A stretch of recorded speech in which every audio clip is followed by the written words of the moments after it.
එක වීලුකප් එකක් විතරක් ගහලා එකකට වඩා වැටියෙන් රිසර්ච් ගන්න පුළුවන් කියලා දන්නවද? මෙතන අපේ ස්ටාෆ් ලගේ නම් එකත් එකම සමහර ඩීටේල්ස් තියෙනවා.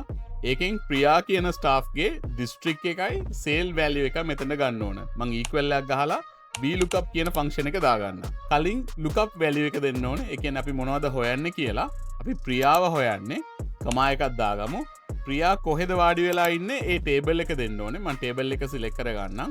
කමා එකක් දාලා මෙතන අපි කියන්න ඕන අපිට උත්තර ඕන කොයි කොලම් එකෙන්ද කියලා. සාමාන්‍යයෙන් අපි එක කොලම් එකක් සිලෙක්ට් කරනවා. මෙතන අපි කොලම්ස් දෙකක් සිලෙක්ට් කරගන්න ඕනේ. ඒ නිසා එකට වඩා වැඩියෙන් නම් අපි යූස් කරන්නේ කර්ලි බ්‍රේස්. ඒක ඇතුලේ කලින් අපිට ඕන දෙවෙනි කොලම් එක ඩිස්ට්‍රික්ට් දෙවෙනි එක දාගත්තා. කමා ඊට පස්සේ සේල් එක හතරවෙනි කොලම් එක දාලා කර්ලි බ්‍රේස් එක වහලා මං කමා එකක් දාගන්නම්.